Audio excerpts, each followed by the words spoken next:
In this session, we'll be talking about how human settlements can be classified on different bases.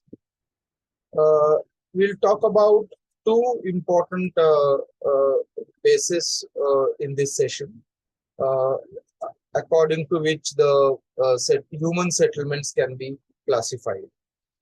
Uh, Firstly, we'll talk about culture, and secondly, we'll talk about stages of growth and decay. So we'll talk about how settlements, human settlements, can be classified based on these two bases. Now, every city uh, has or shows or exhibits a very clear impression of the culture of their makers, because cities are made by people and people belong to various socio-cultural backgrounds. And throughout the throughout the history, we find that cities are governed, ruled, or controlled by different powers who also belong to different socio-cultural backgrounds. So accordingly, we find that every ruler, every dynasty who has ruled the city or governed the city leaves its own imprint. Not only in intangible form of culture, but also very tangible form of culture, such as the built-up area. And so cities can easily be classified based on this. For example, Mughal cities and Greek cities, they look so different from each other based on the architecture, based on the layout of those cities. So one can very clearly make out the distinction based on such impressions.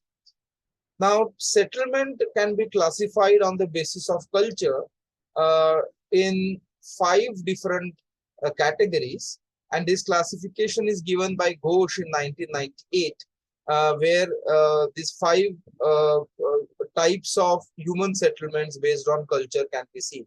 First is the ancient cities, then the medieval cities, then cities with colonial period, cities with industrial age, and post-independence planned cities.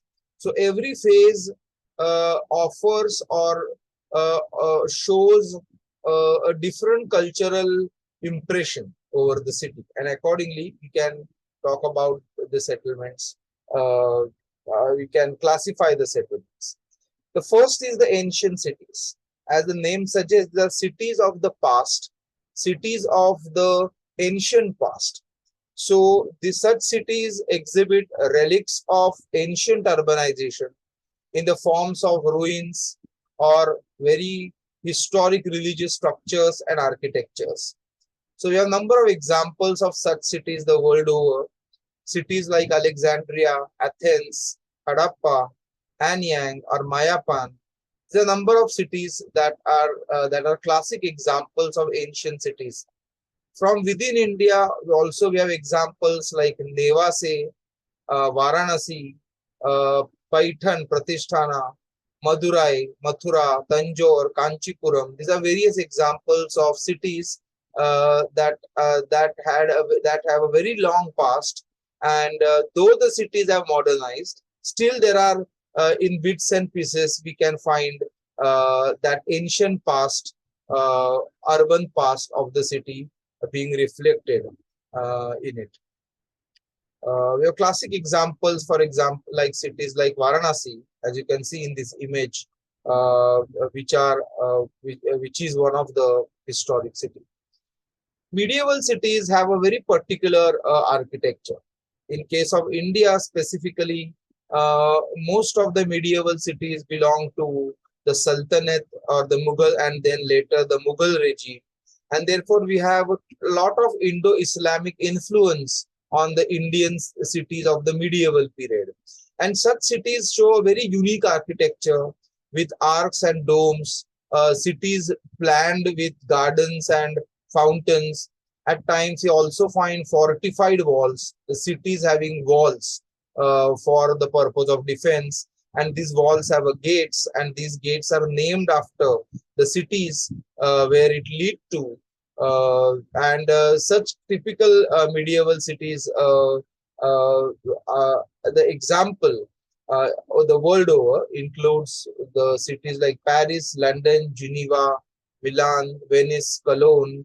Each of one of these city exhibit its own medieval past. In case of India, as I was talking about the Indo-Islamic kind of medieval past, we find cities like Agra, Delhi, Surat, Mysore, or Ahmednagar, Aurangabad. These are all important medieval cities from India. This is just example. So as I said, that though the cities gets modernized, we still find the medieval history impressions over the city in the terms of built-up areas, structures, and monuments of the past.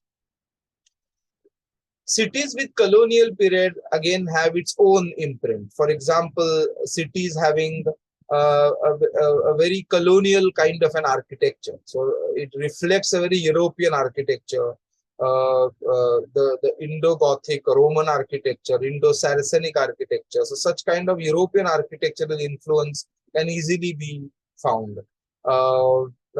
And many different kinds of cities developed during colonial period, such as the modern port cities, hill stations, manufacturing centers, or modern industrial centers, etc. All these kinds of cities show a very colonial past. So examples from the world can be stated like Philadelphia, Mombasa, Lagos, and from India we have the three major colonial cities, Bombay, Madras, and Calcutta. All these cities, as you can see in this image of Mumbai or the early British Bombay, the entire architecture shows a mix of relatively, the modern architecture as well as the colonial architecture. So even though the cities getting modernized, one still can find history very well present in its built-up areas. Cities with industrial age are obviously the cities that developed during in post-industrial revolution era. So most of such cities you'll find have a lot of industries of different kinds, and such cities have always attracted a lot of migrants, and so we find a very congested kind of a housing in and around such industrial areas, because their industrial cities are well connected with different transport means, and these are also bigger cities all in terms of size. So cities like Chicago, Manchester, Birmingham, Antwerp, these are some of the examples of cities with industrial cities during the industrial age. And in case of India, we have again numerous examples, few to mention, like Jamshedpur, Asansol, Bhadravati, or Kirloskarwadi from Maharashtra are all important industrial cities of our country. They look very unique in the form of where the skyline is full of chimneys and industrial layouts. During post-independence period, we find a lot of planned cities and cities designed by stalwart planners like Le Corbusier or Luton, etc. And the objective of such planned cities is to provide a very pollution-free green city, free of congestion mainly, and with separate sectors allotted for different purposes. So for residential purpose, commercial purpose, industrial sectors, we don't find all land uses are mixed up, but instead we find a very sectoral kind of an approach where different sectors are allotted to different kind of functions. So cities like Brasilia, Singapore City, Seoul, Copenhagen, as examples of some of the planned cities of the world. In India, we have classic examples in the form of Chandigarh, Bangalore, Bhubaneswar.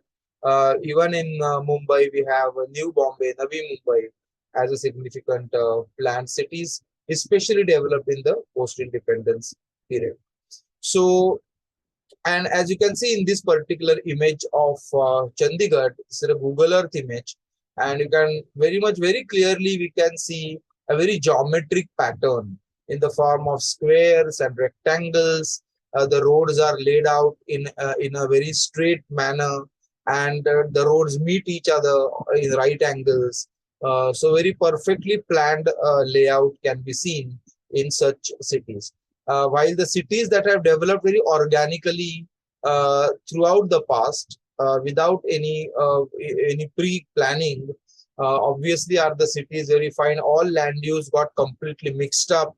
We can see a huge diversity as far as functions are concerned, but it is not so in case of the planned cities. Now let us move ahead to the next basis of human settlement classification, and that is stages of growth and decay. We all know that no settlement starts its journey purely as urban, while every settlement undergoes a changes. So when we look at a city from evolutionary point of view, then we know that a city begins, or city takes birth as a form of a very small, probably rural settlement, and then it starts growing very gradually in the due course of time. And during that process of change from a small village to a big city, we find that the settlement changes its forms. It undergoes a lot of change in the terms of its layouts, functions, as well as land uses. And such changes are quite faster in urban areas as compared to rural areas. Now, based on this sequential change, Mumford has classified human settlements on the basis of different stages of growth of a city and decay of a city in 1938. Accordingly, he gave three types or three classifications. The first, six types, out of which first three types are based on the stages of growth, while the last three are based on the stages of decay. So a city grows, it first takes birth, it evolves, it grows gradually, and then at certain point of time, it starts declining, it starts decaying. So based on this entire growth and decay, or a lifespan of a city, cities can be classified into these types. As far as stages of growth are concerned, cities are classified into Eopolis, polis, and metropolis. When we say Eopolis, Eopolis is the very first initial stage of urban growth, where we usually find a very small town with a mix of urban and rural function. So the terminology that many a times we use is the term of rural-urban, where we find a rural and urban mix, because the city has just evolved, or a town has just evolved from a village, and therefore we do find a mix of urban rural functions, urban rural culture, as well as society in such settlements that belong to a type called Eopolis. Mumford calls it as rising village community. So the village community starts rising in terms of urbanization. The second important type is polis. Now in polis, we find that the Eopolis developed into polis. So Eopolis was a small town. Now polis, it becomes a polis when there is a introduction of a market, because the market will lead to some very important functions which will help that particular settlement to grow faster. As the city will grow, as more and more population will migrate to that city, then we'll find there will be also an expansion of modern amenities. So polis is basically a small market town, larger than Eopolis, and with having modern facilities. However, the impact of the original rural society has not completely wiped out. So we do find the presence of traditional values in such settlements. The third type is metropolis, which is the last stage of in terms of growth, where the city has grown fully into a very large size settlement, very large size city, and that also having a cosmopolitan culture, because such cities develop through people coming from all different parts of the world and migrating to that particular city and then settling there. So it completely changes the culture of such cities, making it a very cosmopolitan kind of a culture. The occupations of this in metropolitan or in metropolis are quite specialized, and metropolis also has a very large area of influence. So outside of the city also we find a large area, large tract of land is influenced by a metropolis. So we can find a human settlement once it becomes urban. It goes into three major phases of growth: Eopolis, polis, and metropolis. However, when a limit of growth is reached, then we find that there is a beginning of a decline. So Mumford talks about three more type of human settlements, especially urban settlements, based on the stages of decay. So metropolis turns to a megalopolis, when Mumford calls it as a bloated city, a city having huge wealth, huge material wealth, but at the same time completely saturated, completely congested, with no more growth possible. And therefore, and such city or metropolis crosses its carrying capacity. So there are no more resources that can sustain this particular urban growth, as there is tremendous stress on resource utilization. Resources now they become extremely limited and scarce, because the population and the demand for resources increases extremely. So the cities start going out of control, and complete saturation and congestion. And this is the point where the cities start declining, or the human settlement, urban settlement starts declining. So megalopolis is the first stage of settlement classification based on decay. A megalopolis then turns into a tyrannopolis. A tyrannopolis is a settlement where there is complete degradation of morals, complete degradation of values. Also, we find with declining commerce. As we have seen in megalopolis, the cities have grown so much that there are no resources that can satisfy or that can sustain such cities. So already in the megalopolis, we find that the cities reach its breaking point, and in tyrannopolis we find that.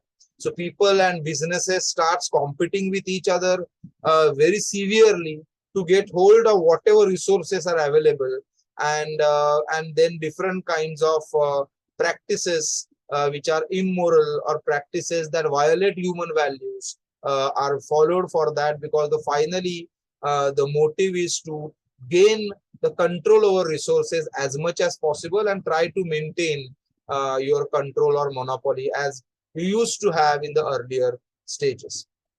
However, as there is tremendous congestion, resources are already scarce, the overall we find a lot of degradation in infrastructure as well.